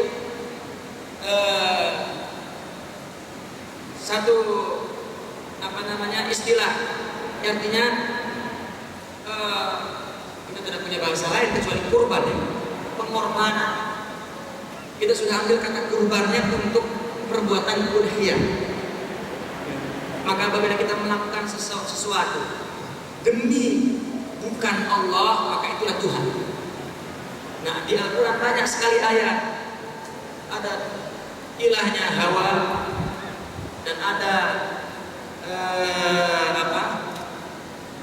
ilahnya nafsu, dan ada disebut ilahain, ada disebut alihat. Adalah Tuhan-Tuhan, termasuk adalah menyembah syaitan. Menyembah syaitan. Di dalam Al-Quran ada kisah tentang orang yang membunuh dan berzina kemudian kafir. Yang dalam hadis dijelaskan adalah kisah Barseson, yang pada akhirnya dia kafir menyembah syaitan. Ini singkatnya, mengikuti bisikan nafsu, syaitan, dorongan syaitan, ya, maka itu dianggap sebuah penyembahan. Imam Ibnu Qayyim al-Jauziyah menjelaskan, setan itu iblis menggoda kita untuk kafir, itu derajat yang tertinggi, agar kita kafir. Namun dia mulai dari syirik kepada yang lain. Itu setan yang menggoda kita untuk syirik kepada yang lain. Syirik kepada benda-benda, syirik kepada setan. Itu yang dimaksud menyembah setan. Maka apabila orang tidak mau mensyirikati Allah, maka setan mengatakan, kalau begitu kamu jangan melakukan kewajiban. Apabila kita mengikuti tidak melakukan kewajiban, artinya yang wajib-wajib yang fardu-fardu, kita jatuh kepada penyembahan syaitan. Tapi kalau kita kuat, maka setan kalah. Lalu apabila kita sudah menang, setan kembali menggoda yang lain. Setan itu tidak mampu menggoda satu perkara. Apabila kita kuat, dia cari perkara lain. Karena dia sifatnya lebih cepat sarik, lebih cepat kapok, istilah orang Indonesia, jerak. Nah, maka akhirnya dia dibiarkan. Oke lah, kamu melakukan yang wajib, tetapi lakukan yang haram juga ya sekali. Nah, ramai orang wajib dilakukan, yang haram juga dilakukan. Maka ini juga merupakan kekalahan dengan syaitan, dan lama-lama akan menyembah, menggunakan jin, sahir, itu juga ya, perjanjian kepada syaitan, mengambil kekuatan setan itu menyembah syaitan. Apabila kewajiban tetap dilakukan, yang haram tetap ditinggalkan, maka setan mengatakan, wah kalau gitu yang makruh-makruh lah, dibuat untuk makruh semua. Kalau dia buat banyak, maka lemah, lama-lama meninggal yang haram juga. Tapi kalau kita tahan yang makruh, akhirnya yang berubah. Arti yang berubah ini yang boleh. Kita banyak waktu kosong daripada waktu taat. Ada orang cakap, ya aku meskipun tidak pergi mengaji, tidak berzikir, yang penting aku tidak buruk, yang penting aku tidak menyakiti orang. Padahal dia hari-hari membuang masanya. Banyak seperti lihat TV boleh jadi dosa dan tidak dosa, tergantung. Kalau hanya hari-hari lihat TV habis, lama-lama waktu itu kosong. Nah, orang yang tidak punya isi taat sama juga tidak punya khasiat, kekuatan. Taat itu memberi kekuatan kita sebetulnya. Apabila orang hari-harinya tidak ada taat, lama-lama jadi lemah. Dia mengatakan, aku tidak maksiat, aku tidak berbuat jahat, ya, tapi kamu tidak berbuat baik. Maka orang yang banyak masanya itu tidak ada taat, jangan dikira bahwa dia itu baik karena dia tidak berbuat jahat, tapi dia tidak berbuat taat dan itu menjadi lemah dan bila-bila masa muda berbuat buruk. Maka kalau orang bertahan juga, aku tidak mau, waktuku mesti isinya taat, tak boleh hanya kosong saja. Akhirnya iblis menggoda ikhlasnya. Nah, iblis apabila urusan ikhlas, khusyuk, itu berkongsi dengan nafsu. Nah, maka kita sudah diambil perjanjian oleh Allah dalam kisah Nabi Adam dulu untuk tidak mengikuti syaitan dan menyembah syaitan, dengan mengikuti ajakannya dan mengikuti bisikannya dan lain sebagainya. Atau penyembahan kepada syaitan adalah menggunakan kekuatan iblis, jin, itu juga termasuk penyembahan kepada syaitan, kekuatan sihir. Kita jangan kita tertipu bahwa bacaan saya ayat Al-Quran. Ya.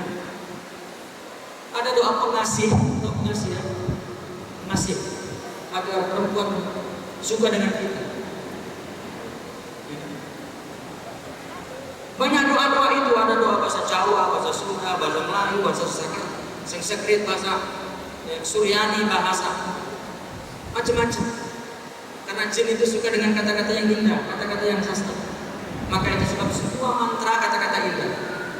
Dan kata-kata indah itu mempunyai magic. Coba antum tulis satu sedikit saja, share saja di tulis kata-kata yang indah berdasarkan sastra yang indah, memuji perempuan, beri. Mau ya? Karena ada magic. Itu adalah kekuatan jinnya. Kekuatan jin. Jin itu lemah, selemah gemulai api. Dia dari api tapi lemah. Maka mudah dibacakan dengan sastra-sastra yang disebut mantra. Maka Al-Quran bukan mantra. Ya jujur, saya punya pengalaman masa budak-budak dulu lah, ingin agar perempuan suka dengan saya. Jadi saya punya ilmu Jawa, Sunda, ilmu mantra. Tetapi yang manjur ternyata ilmu Al-Quran. Karena tidak ada yang sastra yang tertinggi kecuali Al-Quran. Pengasih untuk perempuan yang hebat itu ayat Al-Quran. Fal yanzuril insanu mimma khuliqa mimma indafiq yakhruju min baini sulbi wal tara'ib. Ini bukan ijazah ini. Tidak dibantu. Meskipun itu ayat Al-Quran, kalau kita gunakan salah, itu kita menjemput jin untuk melaksanakan. Kita jangan tertipu. Ini kan Quran. Quran itu ilmu putih. Orang jika digunakan untuk keburukan, meskipun itu dari ayat Al-Quran jadi ilmu hitam. Ilmu putih adalah ilmu ibadah. Sudah selesai. Kita berdoa untuk ibadah. Bagaimana ada suami istri kita, orang tak suka, bayar kita 1 juta, ceraikan dia. Ada ayat-ayat dari ayat juga menyuruh jin untuk menghasut cerai. Ini adalah penyembahan kepada syaitan Allah. Sudah, saya kira perempuan dan perempuan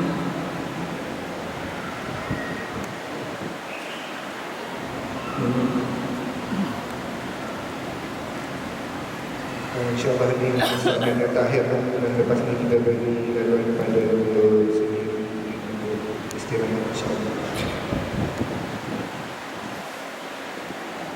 Firman Allah mengatakan sesungguhnya sholat itu mencegah dari perbuatan keji dan munkar, akan tetapi beberapa ramai orang Islam yang sholat tetapi masih melakukan perkara keji dan munkar.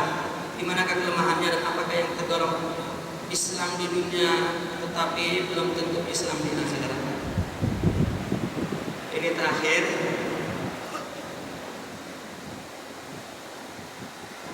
Tuan-tuan dan puan-puan, kita ketika ibadah kepada Allah bukan hanya zahir saja, tetapi juga batin. Maka Nabi berfirman, innamal a'malu binniyah.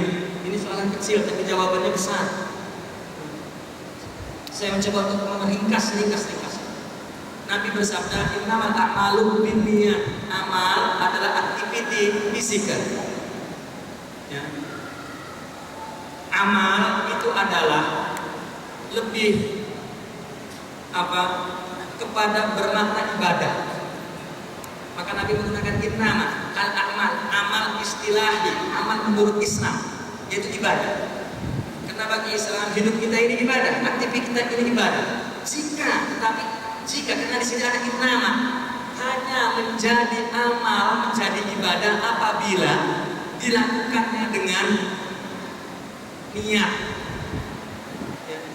Ada orang datang masuk masjid, gerak saja kan tidak jadi amal, kecuali dia niat sholat. Saya nak sholat. Mungkin ada orang kafir supaya dianggap orang muslim, masuk sini dia tengok mau berdiri, rukuk, sujud, berdiri, dia ikut begitu. Dan ini kan nggak menjadi apa-apa, kecuali memang dia. Bukan berarti niat apakah menggunakan usolli tersebut atau tidak, itu masalah khilafiyah. Ya, artinya dia niat, memang dia nak sholat. Allah. Semua amal harus dengan niat. Niat itu tuan-tuan maksudnya adalah rohani, jiwa. Ini yang pertama. Yang kedua, kita ini manusia terdiri daripada zahir dan batin, artinya jasad dan rohani. Apabila kita menumbuhkan zahir kita pada perintah syariat, orang muslim sudah hukumnya Islam, semua yang kita lakukan jadi ibadah sebagai orang Islam. Apa yang kita lakukan perintah syariat sudah ibadah karena kita muslim sudah hukumnya. Ya. Namun kita melakukannya bukan hanya zahir saja. Kita sholat, kita puasa, kita pergi haji misalnya, atau kita memberi orang dan lain sebagainya. Ini semua amalan zahir dan ada balasannya di akhirat. Apa? Surga. Bahkan bacaan gerak bibir saja itu amal. Kita baca Quran itu amal zahir. Kita baca Quran, kata Nabi, bukan hanya alif lam mim huruf kebaikan bukan, tetapi alif satu kebaikan, lam satu kebaikan, mim satu kebaikan. Artinya kita baca Al-Quran dihitung satu kebaikan, digandakan 10 pahala untuk satu huruf. Bagaimana kalau kita baca berhuruf-huruf, tambah lagi dengan doa, tambah lagi dengan zikir, itu pahala dan ada balasannya di surga. Semua ada di surga. Ini balasan ada di surga. Kedua, yang ketiga teman-teman, kita ibadah bukan hanya untuk di surga, tetapi juga untuk membersihkan diri kita. Karena sholat, puasa, zakat, haji itu project, katakan project Allah untuk membentuk kita menjadi orang yang bertauhid dan berakhlak. Maka Imam Al-Ghazali dalam Ihya Ulumuddin, beliau memberikan isyarat setelah beliau menjelaskan tentang sholat, puasa, zakat, haji. Ya, dia mengatakan bahwa ini adalah induk tazkiyah, project Allah untuk membersihkan diri kita. Maka sholat bagi orang yang baru mulai sholat itu adalah tujuan. Saya nak sholat dulu, maka dia sholat. Apabila dia sudah jadi sholat, nah, sholat ini menjadi sarana untuk membersihkan. Apabila hatinya sudah bersih, maka sholat di atas hati yang bersih, ya, itu adalah buah daripada akhlak. Orang apabila sudah bersih hatinya mesti sholat. Maka sholat yang terakhir sebagai ungkapan kebersihan hatinya, sebagai ungkapan akhlaknya, atau kita katakan sebagai ungkapan rasa syukurnya. Maka Nabi pernah ada di rumah istrinya, kemudian Istrinya ramai. Sayyidah Aisyah yang termuda. Maka Sayyidah Aisyah menginginkan Nabi apabila di rumahnya lebih lama dari yang lain. Atau paling tidak kalau di rumah Sayyidah Aisyah janganlah Nabi banyak-banyak sholat, banyak-banyaklah dulu dengan. Namun tidak, Nabi apabila sudah waktu sholat di malam hari, dia macam robot sudah, kalau istilah sekarang, tak dapat lagi dia macam tak kenal orang kiri kanan dan berdiri pergi sholat. Sayyidah Aisyah menarik bajunya. Bukankah engkau orang yang telah diampun sebelum dan sesudahnya? Maka apa jawab Nabi? Apakah aku tidak boleh menjadi hamba yang bersyukur? Maka sholat bagi tingkat Nabi dan para wali itu ungkapan syukur. Kalau kita sholat ini masih jadi cara untuk membersihkan diri. Nah, di sini masalahnya tuan-tuan. Jika kita sholat ya, menjadi alat untuk membersihkan diri, tidak mampu, maka kita perlu membersihkan diri kita di luar sholat. Lagi-lagi dengan tarbiyah.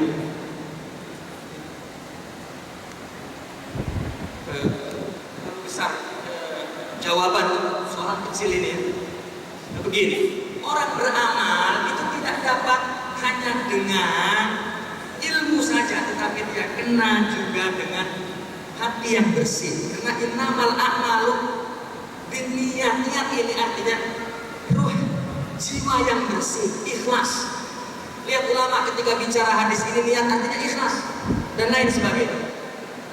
Jadi kita disuruh menyiapkan diri untuk boleh sholat.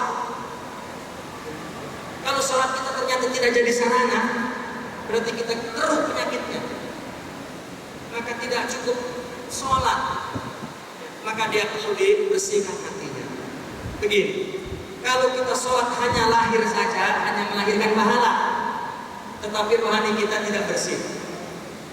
Maka sebab sholat berapa ribu rakaat pun tetap gibah, tetap dengki, tetap iri, karena rohaninya tidak bersih. Maka bagaimana caranya? Sholat ini amal, orang beramal mesti dengan hati yang bersih. Maka dididik. Nabi telah mendidik sahabat di Mekah untuk dibersihkan dan diturunkan sholat. Maka sholat berjaya. Kita ini sudah dari kecil sholat saja tanpa ada pendidikan nafsu. Bahkan diabaikan pendidikan nafsu, tidak penting. Maka dididik nafsu. Apabila nafsu dididik dan bersih, lalu sholat, maka kita dua-dua sholat. Zahir kita sholat sekali dengan rohani. Itulah innamal a'malu binniyat. Apabila kita sudah mampu sholat dua-dua ini, maka amal sholat ini pahalanya untuk fisikal di surga, untuk rohani yaitu bertambah akhlak. Apabila sholat menambah kebersihan akhlak. Apabila sholat menambah kebersihan akhlak. Maka akhirnya orang yang sholat betul-betul apa yang dikatakan oleh ayat tadi. Tanha, sholatnya mencegah perbuatan munkar dan keji. Ini apabila dia innamal a'malu binniyat, melakukannya dengan ikhlas, dengan khusyuk. Dan perkara ikhlas dan khusyuk tadi masalah nafsu. Nafsu mesti bersihkan dan kekuatan rohani kuat.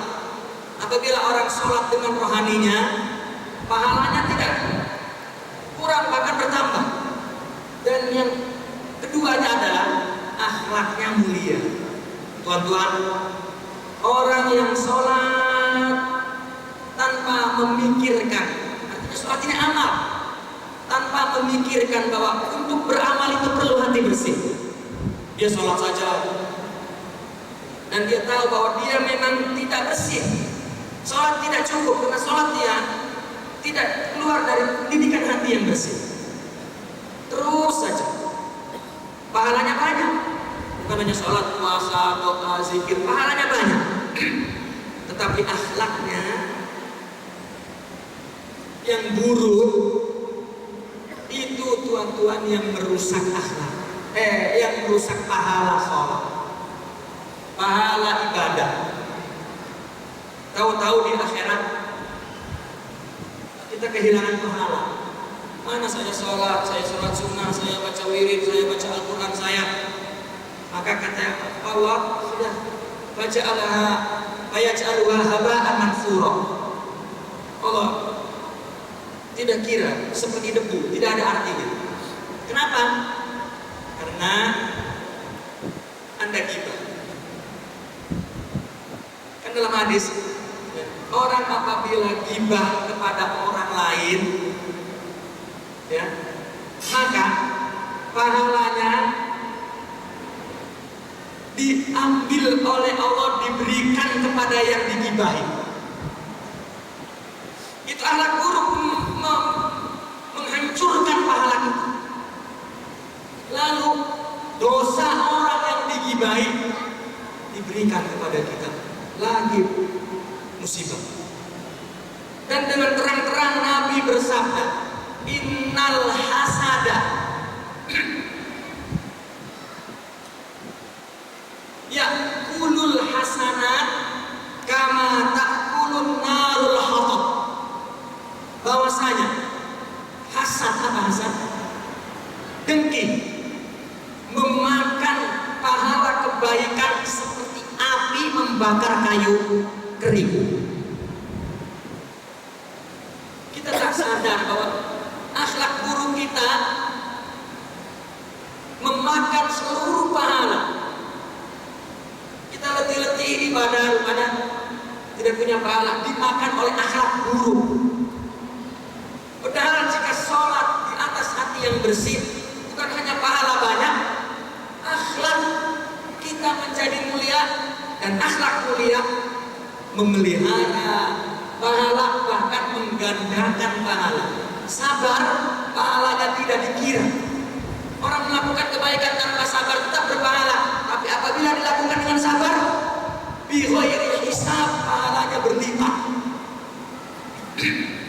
Maka orang sebelum beramal bukan hanya belajar, tetapi juga didik rohaninya. Bukan hanya ilmu, bersihkan hatinya agar akal yang ilmu, hati yang bersih.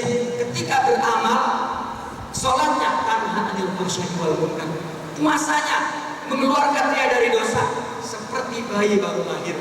Hajinya balasannya surga dan ridwan Allah, dan semua amalnya mendapatkan balasan untuk zahirnya dan mendapatkan cahaya nur untuk rohaninya. Perkaranya adalah orang beramal hanya modal ilmu, tidak modal ya, kebersihan hati, tarbiyah.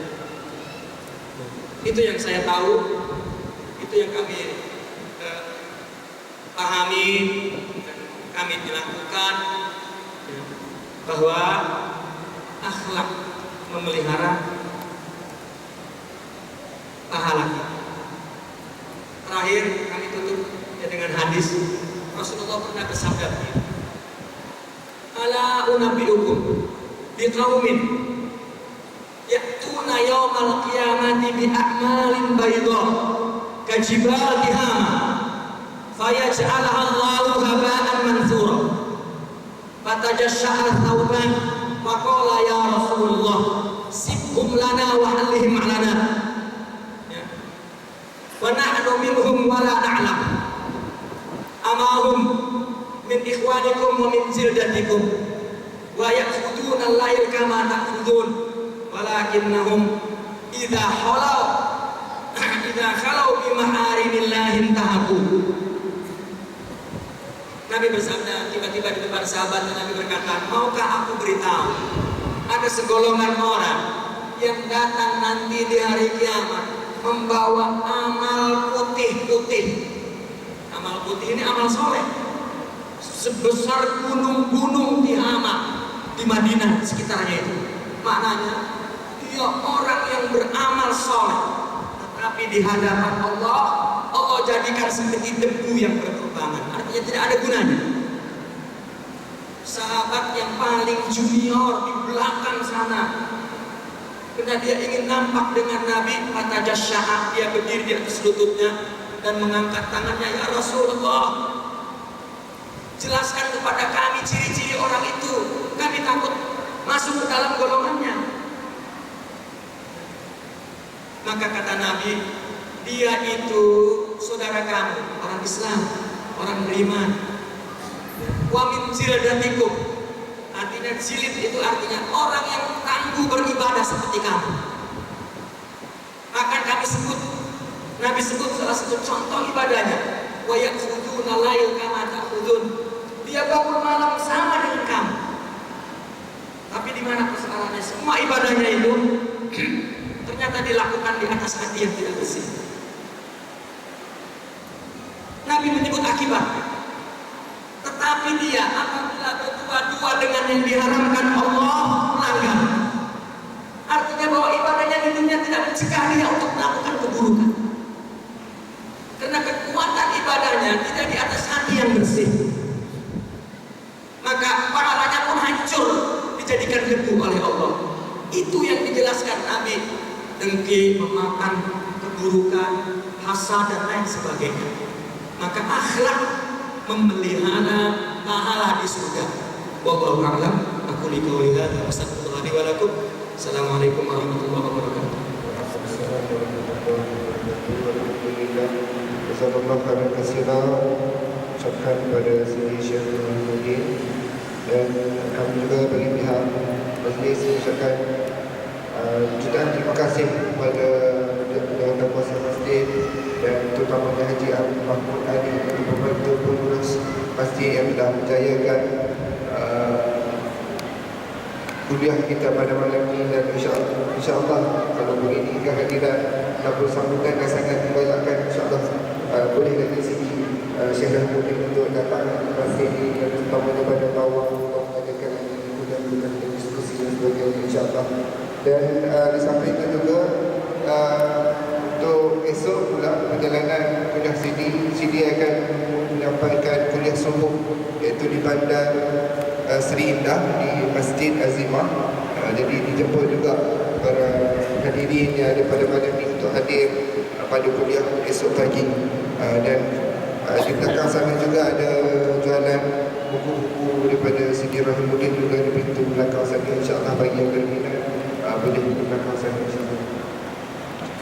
Jadi insyaAllah untuk terakhir sekali kita jumpa Sidi Rahimuddin.